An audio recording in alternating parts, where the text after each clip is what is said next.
الحمد لله وكفى والسلام على عباده الذين اصطفى خصوصا على أفضلهم وخاتم النبيين محمد الأمين وعلى آله وأصحابه أجمعين أما بعد أعوذ بالله من الشيطان الرجيم بسم الله الرحمن الرحيم إذ قال موسى لأهله إني آنست نارا سآتيكم منها بخبر أو آتيكم بشهاب قبس لعلكم تصطلون فلما جاءها نودي أن بورك من في النار ومن حولها وسبحان الله رب العالمين يا موسى إنه أنا الله العزيز الحكيم صدق الله العظيم رب اشرح لي صدري ويسر لي امري واحلل عقدة من لساني يفقهوا قولي اللهم ربنا الهمنا رشدنا واعذنا من شرور انفسنا اللهم ارنا الحق حقا وارزقنا اتباعه وارنا الباطل باطلا وارزقنا اجتنابه آمین یا رب العالمین۔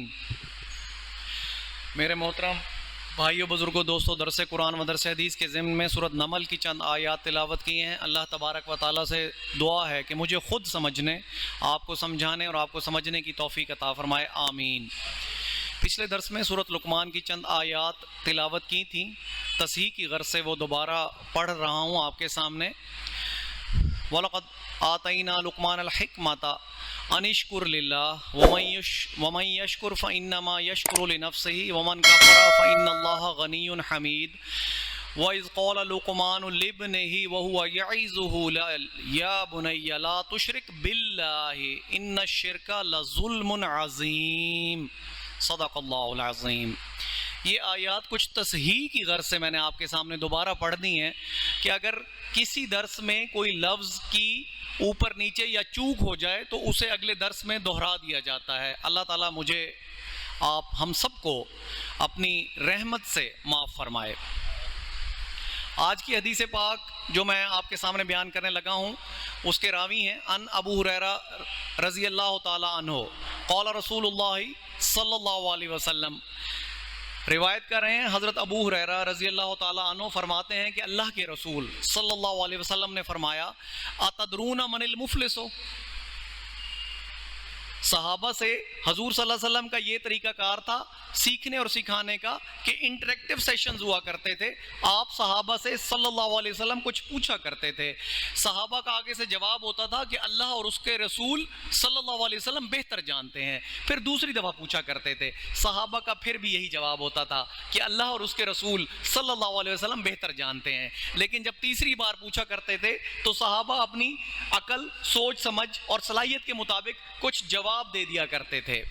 تو اگر وہ جواب ٹھیک ہوتا تو حضور صلی اللہ علیہ وسلم اسی کو سیکنڈ کر دیتے، اور اگر جواب پورا ٹھیک نہ ہوتا تو اس میں تصحیح فرما دیا کرتے تھے۔ یہ سیکھنے سکھانے کا طریقہ تھا۔ اس سے کیا آج کل کے دور میں سائنس نے یہ پروو کر دیا ہے کہ جو انٹریکٹیو سیشنز ہوتے ہیں جس میں سوال جواب ہوتے ہیں وہ اس میں لوگ زیادہ متوجہ رہتے ہیں، ان کی کانسنٹریشن زیادہ مرکوز رہتی ہے، ان کا ارتکاز زیادہ ہوتا ہے۔ اگر میں آپ کو لیکچر دیتا چلا جاؤں جیسے میں یہاں دیتا ہوں، آپ سے سوالات تو نہیں کرتا، تو بہت سارے لوگوں کی توجہ میرے اوپر مرکوز نہیں رہتی، بلکہ نیند کی تھوڑی سی کیفیت ان پر بھی طاری ہو جاتی ہے، کچھ اونگ آ جاتی ہے، کچھ اور خیالات دماغ میں آ جاتے ہیں، تو انسان پورا مرکوز نہیں رہتا، اس کی توجہ مرکوز نہیں رہتی۔ تو اللہ کے رسول کا 1400 سال پہلے جو طریقہ تھا سائنس نے آج اس کو ثابت کیا ہے۔ تو صحابہ سے کیا پوچھا رضی اللہ تعالی عنہما اتدرون من المفلس، کیا تم جانتے ہو کہ مفلس کون ہوتا ہے؟ کیا تمہیں اس بات کا ادراک ہے؟ لفظ یہ ادراک سے نکلا ہے۔ کیا تمہیں اس بات کا ادراک ہے؟ کیا تم سمجھتے ہو، جانتے ہو کہ مفلس کون ہوتا ہے؟ قالوا المفلس فینا یا رسول اللہ صلی اللہ علیہ وسلم من لا درہم لہ ولا متاع، صحابہ نے جواب دیا کہ اے اللہ کے رسول صلی اللہ علیہ وسلم، مفلس تو ہمارے نزدیک وہ ہوتا ہے کہ جس کے پاس نہ کوئی درہم ہو اور نہ دنیا کا کوئی سامان ہو۔ متاعن کہتے ہیں دنیا کے سامان کو۔ اللہ نے اس دنیا کو کہا ہے الا متاع قلیل، کہ بہت کم سامان ہے یہ پوری دنیا، یہ پوری کائنات بہت کم سامان ہے۔ یا الا متاع الغرور، یہ دھوکے کا سامان ہے سارا۔ یہ دنیا کا سارا ساز و سامان، اس کی آسائش، رہائش، اس کی تمام لگژریز، یہ سب دھوکہ ہیں۔ یہ امتحان ہے. یہ شیطان نے مزین کر دیا ہے ہمارے لیے اسے دنیا کو, اس کی تمام لگژریز کو مزین کر لیا ہے, اور ہم نے اسی دنیا کو ہی اپنے لیے کافی سمجھ لیا ہے. حالانکہ یہ تو متاع قلیل ہے یا متاع الغرور ہے, یہ بہت کم سامان ہے. اللہ خود فرما رہے ہیں قرآن میں, یہ بہت کم سامان ہے یا دھوکے کا سامان ہے. تو صحابہ نے رضی اللہ تعالیٰ عنہما حضور صلی اللہ علیہ وسلم کو بتایا کہ مفلس ہمارے نزدیک وہ ہوتا ہے جس کے پاس نہ درہم ہو نہ زندگی بسر کرنے کا کوئی سامان ہو. اب اللہ کے رسول کیا فرما رہے ہیں؟ قال رسول اللہ صلی اللہ علیہ وسلم المفلس من امتی من یأتی یوم القیامت بصلاتہ وصیامہ وزکاتہ, کہ میری امت کا مفلس تو وہ ہوگا. اللہ کے رسول کی بات سن لو, آج گرہ باندھ لینا, آج گرہ باندھ لینا, کہ میرے امت کا مفلس وہ ہوگا جو قیامت کے روز آئے گا, اس کے ہاتھ میں اس کی نمازیں بھی ہوں گی, اس کے ہاتھ میں اس کے روزے بھی ہوں گے, اس کے ہاتھ میں اس کی زکاتیں بھی ہوں گی. سن لو کتنی بڑی وعید ہے کہ مفلس کون ہوگا میری امت کا. آخر یہ جو شخص نمازیں لے کر آ رہا ہے, یہ جو زکاتیں لے کر آ رہا ہے, یہ جو روزے لے کر آ رہا ہے, تو کیا یہ مسلمان نہیں ہوگا؟ مسلمان ہوگا, مومن بھی ہوگا, مومن بھی ہوگا, مسلمان بھی ہوگا, کیونکہ نمازیں بھی لا رہا ہے, روزے بھی لا رہا ہے, زکاتیں بھی لا رہا ہے. لیکن اللہ کے رسول کہہ رہے ہیں کہ مفلس ہے. من یاتی یوم القیامت بصلاتہ وصیامہ وزکاتہ ویاتی قد شتم ھذا وقذف ھذا واکل مال ھذا وسفک دم ھذا وضرب ھذا, اور وہ آئے گا اس حالت میں کہ اس نے یہ جو نمازیں, زکاتیں اور روزے لائے گا, وہ اللہ کے سامنے پیش ہوگا اس حالت میں کہ اس نے قد شتم ھذا, کسی کو گالی دی ہوگی. سوچو میرے بھائیو, آج ہمارا کیا طرز عمل ہے؟ کیا گالی نہیں دیتے کسی کو؟ ہم ہلکا سا غصہ آ جائے تو گالم گلوچ کی برسات کر دیتے ہیں, لائن لگا دیتے ہیں. اور اگر غصہ نہ بھی آئے, چار دوست ایسے مل بیٹھیں جو آپس میں بہت زیادہ فرینک ہوں, بچپن کے دوست ہوں, تو بات بات پر گالم گلوچ مذاقن شروع کر دیتے ہیں ہم. تو اللہ کے رسول کیا فرما رہے ہیں کہ وہ یوم قیامت آئے گا اس حالت میں کہ کسی کو گالی دی ہوگی, وقذف ھذا, اور کسی پر بہتان لگایا ہوگا. بہتان کیا ہے؟ اللہ کے رسول نے جب غیبت کے بارے فرمایا صحابہ سے, تو صحابہ نے پوچھا اللہ کے رسول سے صلی اللہ علیہ وسلم کہ اللہ کے رسول, اگر اس شخص میں وہ بات موجود ہے جو ہم اس کے پیٹھ پیچھے کر رہے ہیں, تو کیا یہ غیبت ہوگی؟ اس شخص میں یہ بات موجود ہے اور ہم اس کے پیٹھ پیچھے یہ بات کر رہے ہیں, تو کیا یہ غیبت ہوگی؟ اللہ کے رسول نے کہا ہاں, یہی تو غیبت ہوگی, یہی تو غیبت ہے. اور اگر اس میں یہ بات موجود نہ ہوئی تو تم نے اس پر بہتان لگا دیا. بہتان غیبت سے بھی اگلا درجہ ہے, اس کی پکڑ, اس کا جو عذاب ہے وہ غیبت سے بھی آگے کا ہے. غیبت کا اللہ نے قرآن میں کیا کہا کہ جیسے تم اپنے مردہ بھائی کا گوشت کھاتے ہو. تو وہ شخص آئے گا قیامت کے روز کہ اس نے کسی کو گالی دی ہوگی, کسی پر بہتان لگایا ہوگا, کسی کا مال کھایا ہوگا, وَأَكَلَ مَالَ هَذَا, کسی کا مال کھایا ہوگا, وَسَفَكَ دَمَ هَذَا. آج مال کھانا ہمارے نزدیک کتنا مرغوب ہے, کسی کی زمین پر قبضہ کرنا ہمارے نزدیک کتنا جائز ہے. ہم اسے ناجائز سمجھتے ہی نہیں, بلکہ خوش ہوتے ہیں, اتراتے ہیں کہ فلاں کی زمین پر ہم نے قبضہ کر لیا. اندر سے تو معلوم ہوتا ہے, اوپر سے بہانے گھڑ رہے ہوتے ہیں کہ ہماری تھی, ہماری تھی. 2 مرلے, 1 مرلے, 4 مرلے, 6 مرلے, 2 کنال, 10 کنال, ایکڑ. اللہ کے رسول کیا کہہ رہے ہیں کہ اس حالت میں آئے گا کہ کسی کا مال کھایا ہوگا. آج مال کھانا ہم برا سمجھتے ہی نہیں. سرکار کے ہر دفتر میں رشوت لی جا رہی ہے, تو یہ کیا ہے؟ یہ لوگوں کا مال کھانا ہے، آپ ان کا جائز کام نہیں کرتے تو وہ اپنا مال آپ کو دیتے ہیں، یہ لوگوں کا مال کھانا ہے۔ سرکار کے ہر دفتر میں ڈیوٹی پوری نہیں دی جا رہی تو یہ لوگوں کا مال کھانا ہے، کیونکہ لوگوں کے ٹیکس سے آپ کو تنخواہیں دی جاتی ہیں، تو لوگوں کا مال کھایا نا آپ نے۔ وَأَكَلَ مَالَ هَذَا وَسَفَكَ دَمَ هَذَا، اور کسی کا خون بہایا ہوگا، وَضَرَبَ هَذَا، اور کسی کے ساتھ مار پیٹ کی ہوگی۔ اب اللہ کے رسول کیا کہہ رہے ہیں کہ مفلس میری امت کا وہ ہے جو نمازیں بھی ساتھ لائے گا قیامت کے روز، روزے بھی ہوں گے، زکوٰۃ بھی ہوگی، لیکن آئے گا اس حالت میں کہ کسی کو گالی دی ہوگی، کسی کو بہتان لگایا ہوگا، غیبت سے آگے کی بات، کسی پر بہتان لگایا ہوگا، کسی کا مال کھایا ہوگا، کسی کا ناجائز خون بہایا ہوگا، کسی کو مارا پیٹا ہوگا، تو آگے کیا ہوگا؟ فَيُقْتَصُ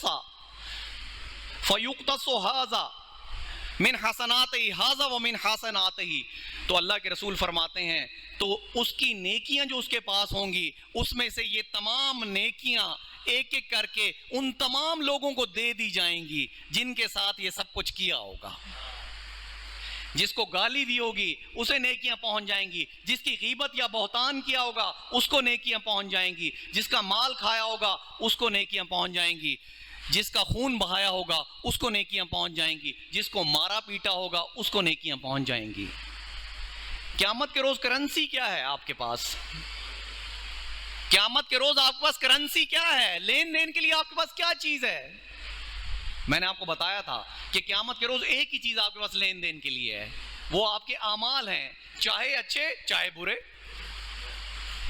کیونکہ برے اعمال بھی کام آئیں گے۔ سن لو آج اس حدیث کی تحت کیسے کام آئیں گے، دل لرز اٹھے گا آپ کا کہ اس کی نیکیاں ایک ایک کر کے ان لوگوں کو دے دی جائیں گی۔ فَإِنْ فَنِيَتْ حَسَنَاتُهُ، اب اللہ کے رسول کہہ رہے ہیں اگر اس کی نیکیاں ختم ہو گئی، قبل ان یقتص ما خطایا ما علیہ من خطایا، اس سے پہلے کہ اس کے ذمے ابھی خطائیں باقی تھیں، ما علیہ من خطایا، اس کی نیکیاں ختم ہو گئیں، اس سے پہلے کہ خطائیں ابھی اس کے ذمے باقی تھیں، وہ لوگ کھڑے ہوئے تھے لینے والے سامنے جن کے ساتھ یہ سب کچھ ہوا تھا، تو پھر کیا ہوگا؟ من اخذ من خطایاہم، ان لوگوں کی خطائیں لے لی جائیں گی، فطرح علیہ، اور اس پر لاد دی جائیں گی۔ تو برے اعمال بھی کام آ گئے نا اس دن، اللہ اکبر، ان لوگوں کی برائیاں لے لی جائیں گی اور اس کے اوپر لاد دی جائیں گی، ثم طرح فی النار، تو اسے ان برائیوں کے ساتھ جہنم میں دھکیل دیا جائے گا۔ یہ ہے مفلس۔ اللہ کے رسول کہہ رہے ہیں مفلس وہ نہیں ہے جس کے پاس درہم نہیں ہے یا جس کے پاس زندگی کا سامان نہیں ہے، بلکہ میری امت کا مفلس وہ ہے جو قیامت کے روز بہت ساری نمازیں لائے گا، بہت ساری زکاتیں لائے گا، بہت سارے روزے لائے گا، لیکن ایک ایک کر کے سب نیکیاں ان لوگوں کو دے دی جائیں گی جن کے ساتھ دنیا میں کوئی گالم گلوچ کیا ہوگا، جن کی غیبت یا بہتان لگایا ہوگا، جن کا مال کھایا ہوگا، جن کا خون بہایا ہوگا، جن کو مارا پیٹا ہوگا۔ تو نیکیاں تو ختم ہو جائیں گی انہیں دینے میں، ابھی گناہ اس کے ذمے باقی تھے۔ آج ان سب گناہوں کو ہم گناہ ہی نہیں سمجھتے اور اپنی نمازوں پر اتراتے ہیں۔ میرے بھائی، جو یہ شخص جس کا حضور صلی اللہ علیہ وسلم بیان کر رہے ہیں، یہ کم از کم اس قابل تو تھا کہ اپنی نمازیں اور روزے اللہ کے سامنے پیش کر دیے اس نے۔ کیا آپ اور میں، ہم اس قابل ہیں کہ اپنی نمازیں اور روزے اور زکاتیں اللہ کے سامنے پیش کر سکیں نیکی کے طور پر؟ ہماری تو نمازیں، روزے اور زکاتیں ہی اس قابل نہیں کہ اللہ کے سامنے پیش کر سکیں۔ وہ شخص کم از کم اس قابل تو تھا نا کہ نمازیں، روزے اور زکوٰۃ اللہ کے سامنے پیش کر دی۔ آپ اور میں اس قابل ہیں؟ اور اگر یہ سب اعمال ہم سے سرزد ہو رہے ہیں تو سوچ لو پھر مفلس ہم ہیں۔ پھر یہ سب نمازیں بھی گئی، روزے بھی گئے، زکاتیں بھی گئی، جتنے نیک عمل کیے غرض سارے کے سارے گئے، بلکہ جن لوگوں کے ساتھ یہ کر رہے ہیں ان لوگوں کی برائیاں اپنے سر لے رہے ہیں۔ میرے بھائیو، دنیا میں جہاں یہ لیکچر دیتا ہوں میں یہ مثال سے واضح کرتا ہوں کہ دنیا میں ہم اپنی نیکیاں ایسے اڑا رہے ہیں جیسے لوگ شادیوں پر ویلیں دیتے ہیں۔ لوگ شادیوں پر اپنا پیسہ کس طرح اڑاتے ہیں؟ ویلیں دیتے ہیں. ہم اپنی نیکیوں کی ویلیں دے رہے ہیں. ایک نیکیاں کرتے نہیں، جو کرتے ہیں اس کی ویلیں اڑا دیتے ہیں. 4 بندے جہاں مل بیٹھتے ہیں وہاں 5ویں کا ذکر اٹھا بیٹھتے ہیں. کیوں؟ ہم یہ نہیں کر سکتے کہ وہ 4 بندے آپس کا ایک دوسرے کا حال لے لیں؟ یقین مانو جہاں 2 بندے بیٹھے تیسرے کا ذکر آیا تو غیبت ہوگی، جہاں 4 بندے بیٹھے 5ویں کا ذکر آیا تو غیبت ہوگی. تو پھر کیا ہوگا؟ فائدہ کسے ہوا؟ بتاؤ فائدہ کسے ہوا؟ جس کی غیبت کی. حضرت امام ابو حنیفہ رحمت اللہ علیہ ایک شخص کو روز مٹھائی بھجوایا کرتے تھے. ایک شخص کو روز مٹھائی بھجوایا کرتے تھے. ایک روز آپ نے مٹھائی نہیں بھجوائی. وہ شخص دوڑا دوڑا چلا آیا.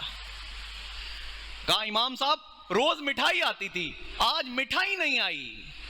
کہا تو روز میری غیبت کرتا تھا، تو مجھے تحفے بھیجتا تھا نیکیوں کے، میں تجھے مٹھائی بھیجتا تھا کہ دنیا میں تیرا اجر برابر کر دوں. چونکہ تو مجھے اپنی نیکیاں بھیج رہا ہوتا تھا، میں تجھے مٹھائی بھیج رہا ہوتا تھا. آج تو نے میری غیبت نہیں کی، میں نے مٹھائی نہیں بھیجی. تو میرے بھائیو بہت سخت معاملات ہیں، معاملات بہت سخت ہیں، اور ہم نے انہیں بہت نرم لیا ہوا ہے کہ وہاں کچھ ہونا ہی نہیں. جو کچھ ہم یہاں بول لیں کر لیں ہمارا حساب کتاب ہونا ہی نہیں. بغیر حساب ہمیں بخش دیا جائے گا. یا اپنی نمازوں پر اتراتے ہیں کہ 5 وقت کے نمازی تو ہیں، یا اپنے 30 روزوں پر اتراتے ہیں کہ 30 روزے تو رکھتے ہیں، یا اپنی زکاتوں پر اتراتے ہیں کہ زکات کم از کم مال کی پوری ادا کرتے ہیں. لیکن یہ کچھ کام نہ آئے گا اگر یہ تمام اعمال نہ چھوڑے تو. خدا را اشفاق احمد صاحب کہتے ہیں کہ اگر گفتگو میں سے جھوٹ، لغو اور غیبت نکال دی جائے تو فقط خاموشی بچتی ہے. اب جو بات کریں آپس میں جب ایک دوسرے کے ساتھ بیٹھے ہوں تو اللہ کے واسطے ایک دوسرے کی بات کریں، اللہ اور اس کے رسول کی بات کریں، اپنی ایمان اور آخرت کی بات کریں. ہاں اپنی دنیا کا کوئی مسئلہ ہے تو ایک دوسرے سے ڈسکس کر لیں. تیسرا بندہ اس میں شامل نہ ہو، تیسرے کا نام نہ آئے اس میں. پھر تو بچا لو گے ان نمازوں کو، پھر تو بچا لو گے زکاتوں کو، پھر تو بچا لو گے روزوں کو، نہیں تو کچھ نہیں بچے گا.